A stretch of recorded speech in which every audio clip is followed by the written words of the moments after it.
또 좋아지면 됩니다.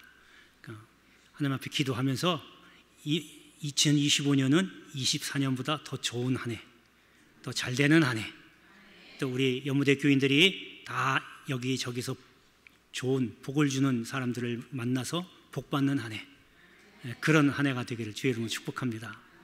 농사 짓는 사람들은 풍성한 결실 맺게 하시고, 또 직장에 다니신 분들은 승진도 하시고, 사업하시는 분들은 또 사업이 잘 되고, 지금 뭐 보니까 주변에 지금 난리잖아요. 여러분 잘 아시다시피. 그래서 저는 정치에는 관심이 없기 때문에 경제만 많이 봅니다. 보니까 환율이 지금 거의 1,500원대를 먹고 왔다 갔다 먹을 거의 하고 있어요. 평상시대로라면 1,340원대 이렇게 왔다 갔다 해야 되는데, 그만큼 뭐냐면 수출하는 사람이 부담이 느는 거예요.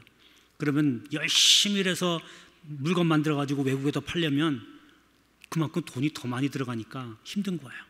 우리가 기도해야 할 일이지만, 그래도 이런 내년이 될지라도 우리 사업하시는 분들은 능히 하나님만 바라보면, 영상대로 바라보면 극복하게 될 그런 하나가 될 줄로 믿습니다. 할렐루야. 자, 오늘은 그리스도인다운 삶이라고 하는 제목으로 말씀을 증거하겠습니다.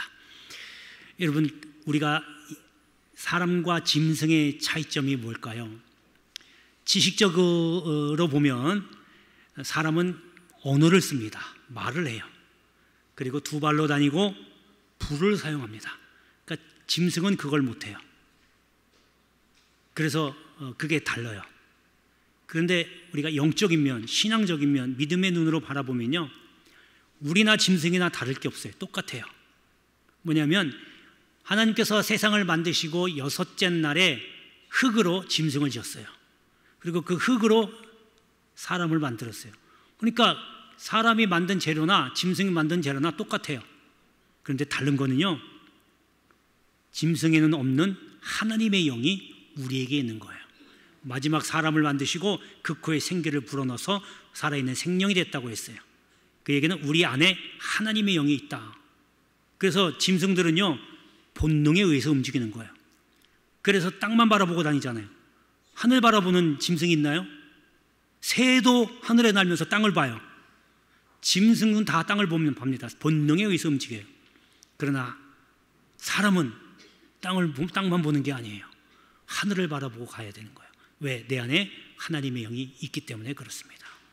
그래서 우리 안에 이제 예수를 믿고 예수 영접해서 하나님의 자녀가 됐다 하는 이야기는 내가 이제 그리스도인이 되었다 하는 이야기입니다. 그런데 우리가 사람은 사람의 탈을 쓰고 정말 악한 일을 하면 뭐라고 표현해요? 짐승만도 못한 놈, 짐승 같은 놈 이러잖아요. 뭐예요? 본능에 의해서 움직였다는 거예요. 사람은 본능에 의해서 움직이는 게 아니에요. 우리에게도 본능은 있어요. 하나님이 그렇게 흙으로 똑같이 짐승처럼 만들었으니까. 그러나 우리에게는 하나님의 영이 있기 때문에 그 하나님의 영이 우리의 본능을 자꾸 억누르면서 하나님의 뜻에 맞춰 살아가는 겁니다. 이게 인간과 짐승의 차이예요. 이걸 잃어버리면 저나 여러분들은 다 짐승하고 다를 바가 없어요. 그러면 우리가 그리스도인 됐으니까 어떻게 사는 것이 그리스도인다운 삶인가? 어떻게 살아야 될까? 앞으로 2025년에는 진정 그리스도인답게 사는 그러한 한 해가 되기를 주의 이름으로 축원합니다. 자, 첫 번째는요, 함께하는 삶입니다. 여러분, 베드로와 안드레는 형제예요, 둘이. 그래서 함께 살았고요. 또 어부기 때문에 함께 고기잡이도 나갔어요. 그러다가 안드레가 먼저 예수를 만나고 예수를 따릅니다. 그리고 나서 안드레가 베드로를 전도해요. 그러니까 이제 베드로와 안드레가 둘이서 같이 함께 예수를 믿고 예수를 따릅니다. 더군다나 놀라운 것은 예수님께서 제자를 선발할 때에 베드로와 안드레를 같이 제자로 삼아요. 그리고 예수를 따르는 거죠. 예수가 이제 죽고 부활하시고 그 이후에도 평생을 함께 주님을 전파하다가 생을 마감합니다. 여러분, 이게 본보기 되는, 그리스도인은 함께 살아야 한다는 본이 되는 삶이었다는 겁니다. 여러분, 예수 믿는 사람들, 그리스도인은요 함께 해야 돼요. 뭐든지 함께 해야 돼요.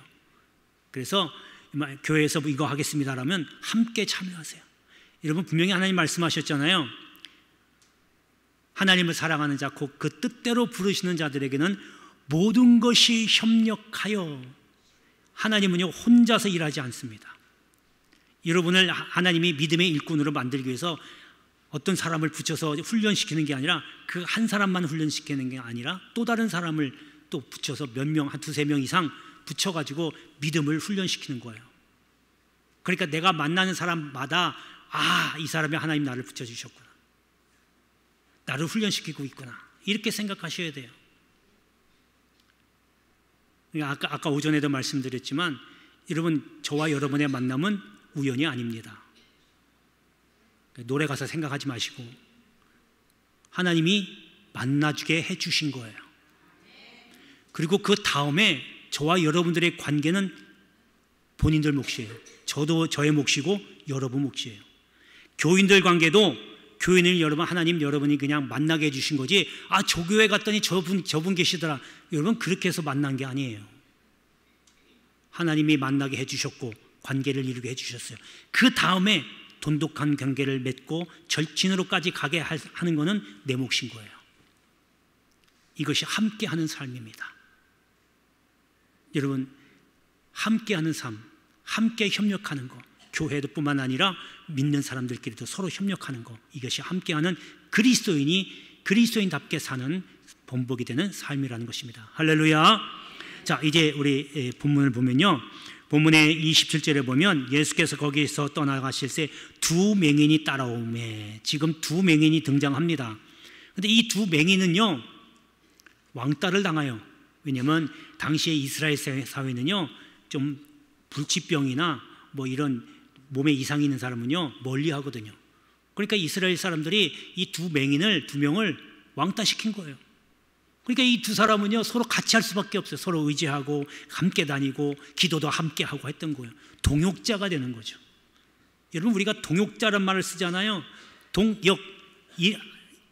주의 일을 함께 한다는 거예요. 함께 주님의 일을 하는 거예요. 그래서 여러분, 기도도 함께 하시고 찬송도 같이 함께 부르고, 그러니까 오예배 때 장로님들 나와서 찬양 인도하면 그냥 입 다물고 그냥 가만히 멍하니 바라보지 말고, 저 장로님 무슨 옷이 얼마짜리 입었네, 넥타이는 무슨 색깔, 이런 거 신경 쓰지 말라는 거예요. 구두가 오늘 닦았나, 이런 거 보지 말라는 거예요.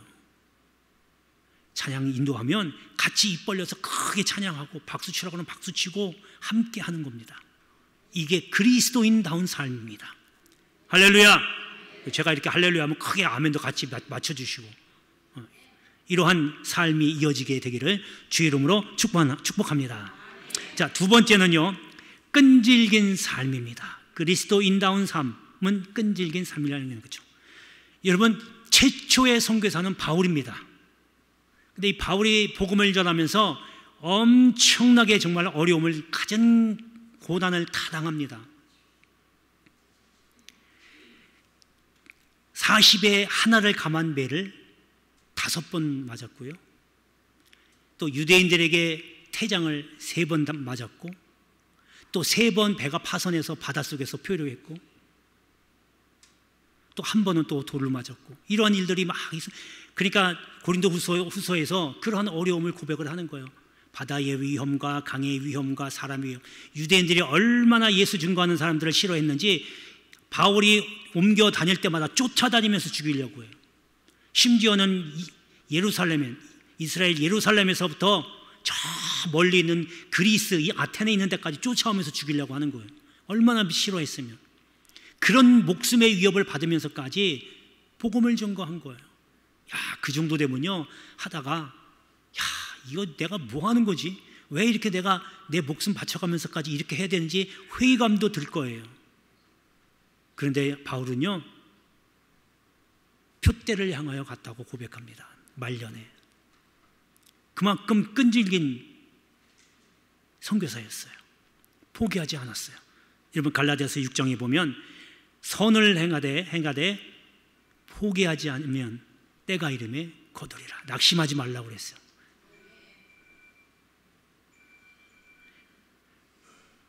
또 갑자기 끊겨버리네. 포기하지 말라고 그랬으니 포기하지 말고 낙심하지 않으면 때가 이름에 거둔다고 그랬어요. 여러분, 우리가 여기서 선을 행한다라고 하는 얘기는요, 어디 가서 가다가 휴지 줍고 뭐 이런 착한 일을 얘기하는 게 아니에요. 주님 일을 하는 거예요. 주님 일 하다가 낙심하지 말라고 합니다. 여러분, 우리 지금 아까 좀 전에 일꾼 뽑았어요. 여러분, 일꾼 뽑아서 아유 그냥 뭐 하는 안 하나 뭐 누가, 여러분 이렇게 생각하지 마세요. 주의 종이 입술을 통해서 선포했어요. 하나님을 대신해서 선포한 겁니다. 믿으시면 아멘 하세요. 그러면 내가 일꾼이 됐잖아요. 그러면 일을 하셔야죠. 근데 일하다가 대부분 안 하시는 이유가 뭐냐면 낙심해서, 낭망해서, 낙담해서 안 하는 거예요. 야, 일을 했더니 맨 뭐라고 하는 사람 있네. 일을 했더니 도와주는 사람 없네. 막 손가락질하네. 내가 뭐로 해? 안 하면 그만이야. 내가 돈을 받기를 해? 뭐를 해? 안 해. 근데 주님 분명히 뭐라고 그랬어요? 낙심하지 말라고 했어요. 그러니까 그 얘기는 거꾸로 얘기하면 너희가 주의 일 하다가 낙심할 일이 생긴다는 거예요. 주변으로부터 손가락질 당할 수도 있고 욕먹을 수도 있고 후회할 수도 있다는 거예요. 그러나 낙심하지 말래요. 그 일 갖고 거기에 포기하지 말라는 거예요. 포기하지 않으면 때가 되면, 하나님이 때가 되면 이루리라. 할렐루야. 열매를 맺는다는 거예요. 그러니까 우리는요, 때가 있든 없든 간에 항상 주의 일에 열심히 해야 돼요. 그러면 여러분이 형편과 처지를 누구보다 더 잘 아시는 분은 바로 하나님이십니다. 하나님께서 여러분이 가장 필요할 때, 너무 아주 가장 적합할 그 시기에 맞춰서 여러분들의 한 봉사가 열매를 맺는 거예요. 낙심하지 마십시오. 기도하다가도 낙심하지 말고, 봉사하다가도 낙심하지 말고, 왜 혼자 할까라고 그런 생각하지 마시고 꾸준히 하나님만 바라보면서 하십시오. 그러면 반드시 좋은 열매가 있게 될 줄로 믿습니다. 자, 이제 본문으로 보겠습니다. 28절에 보면 예수께서 집에 들어가심에 맹인들이 그에게 나오거늘. 이게 무슨 얘기냐면요, 이제 두 맹인이 예수님 만났어요. 예수님 고쳐주세요라고, 다윗의 자손이여 우리를 불쌍히 여기소서, 우리를 불쌍히 여기서 막 기도합니다. 그러니까 예수님이 반응이 없어요. 여러분, 기도하다가 하나님 응답이 없으세요? 낭망하지 말라고 했죠? 실망하지 마세요. 아직 하나님께서 기도의 응답이 때가 안 된 거예요. 그러니까 그 다음에 거기서 포기했으면 아마 이 맹인도 눈 못 고쳤을 거예요. 포기하지 않고 예수님께서 집에 들어가니까 거기까지 쫓아가는 거예요. 쫓아가서 주님, 내 눈 좀 뜨게 해주세요. 여러분, 올해 얼마나 참 많은 일들이 있었어요. 엄청나게 폭우가 내려가지고 막 집도 떠내려가고 모두 엄청나게 피해 많이 봤죠. 우리 교회도 피해 봤지만, 여러분 그렇다고 여러분 주저앉지 마세요. 모든 걸 다 포기하지 마시라는 거죠. 주님만 매달리시길 바랍니다. 주님만 바라보시기 바랍니다. 주님만 바라보면서 주님께 부르짖으면, 여기 보니까 응답하시잖아요. 주님이 눈을 만지시며 이르시되 너희 믿음대로 되라. 할렐루야. 이게 필요한 거야. 우리는 주님만 바라보면서 끈질기게 주님 찾고 매달리시기 바랍니다. 그러한 2025년이 되면 못다한 꿈, 못다한 목표, 내년에 반드시 하나님께서 이루게 해주실 줄로 믿습니다. 자, 마지막 세 번째는 전파하는 삶입니다. 한 임금이 자기 아들을 위해서 잔치를 벌입니다. 그리고 초청장을 보냅니다. 그리고 이제 나가서 그 초청하는 사람들을 부릅니다. 그랬더니 난 못 가. 내가 오늘 소를 샀거든. 소를 돌봐야 돼. 아니 나 오늘 못 가. 내가 오늘 결혼한 지 얼마 안 돼서 우리 신부 봐야 돼. 각각 핑계를 대고 오지를 않아요. 그러니까 임금이 명령합니다. 그러면 너 내 거리에 가서 닥치는 대로, 선한 사람이든 악한 사람이든 다 데리고 와. 그래서 종이 가서 닥치는 대로 다 데리고 옵니다. 그 혼인잔치 집에 딱 가서 보니까 예복을 안 입은 사람들이 있어요. 하나님께 초청받았는데도 변하지 않고 예복을 안 입은 사람들 다 쫓겨납니다. 여러분, 예수 믿고 하나님의 나라에 들어가려고 모인 이 사람들도 예복을 안 입으면, 무슨 얘기예요? 회개하지 않으면 쫓겨난다는 거예요. 교회 20년 30년 믿어도 예복을 안 입으면, 회개 철저하지 못하면 쫓겨난다는 거예요. 하나님 나라에서 쫓겨난다는 거예요. 그런 비유이기도 하지만 제일 먼저 뭐냐, 지금 종이 나가서 초청하는 사람들을 부른 거예요. 임금의 말을 전한 거예요. 무슨 얘기냐? 복음 전하라는 얘기입니다. 제일 먼저 선행되어야 될 게 복음 전하고, 그 복음을 듣고 하나님의 마음이 움직이면 교회에 나와서 말씀을 듣고 변화될 것이고, 변화되지 않으면 쫓겨날 것이고. 그래서 우리는요, 이때나 저때나 항상 복음을 전해야 된다는 겁니다. 우리가 만날 때마다 교회 나가야 돼, 예수 믿어야 돼, 다 좋아요. 그렇게 해야 돼요. 그러나 내가 먼저 솔선수범이 돼서 예수의 삶을 살아야 교회 나갈래? 예수 믿을래? 그리고 나를 보고 아, 예수 믿으면 저렇게 되는구나 하는 거예요. 내가 예수 믿을래 하면서도 밖에 나가서는 싸움질하고 거짓말하고 때리고 치고받고 이렇게 되면 나 그런 교회 안 나가, 그런 예수 안 믿을 거야, 이렇게 되는 거예요. 내가 먼저 본이 되세요. 그래야 전도가 잘 되는 겁니다. 그래야 교회가 소문이 나고, 교회가 소문이 돼야 관심을 갖고 교회에 나오는 거예요. 할렐루야, 할렐루야. 예. 자, 그러면 이제 말씀을 보겠습니다. 31절에 보면 그들이 나가서 예수의 소문을 그 온 땅에 퍼뜨리니라. 자, 두 명의 맹인이 예수님 집에까지 쫓아가가지고 고쳐주세요. 예수님께서 내 믿음대로 되라, 나음 받았어요. 그리고 나서 절대 얘기하지 마 그랬는데 얘기 안 할 수가 없죠. 여러분, 예수님 체험하면요, 얘기 안 할 수가 없어요. 그러니까 온 땅에 나가서 모든 사람들에게 나 예수 만나서 이렇게 고침받았어 라고 다 전하는 거예요. 여러분, 체험적인 신앙이 이렇게 필요한 겁니다. 여러분, 내년 한 해는요, 아, 예수님 때문에 이렇게 사니까 좋구나, 예수님이 이렇게 좋구나 라고 하는 모습을 보여줘서 그러한 예수를 많은 이들에게, 가까운 이들에게 전파하는 그런 복된 25년이 되기를 주의 이름으로 축원합니다. 기도하겠습니다.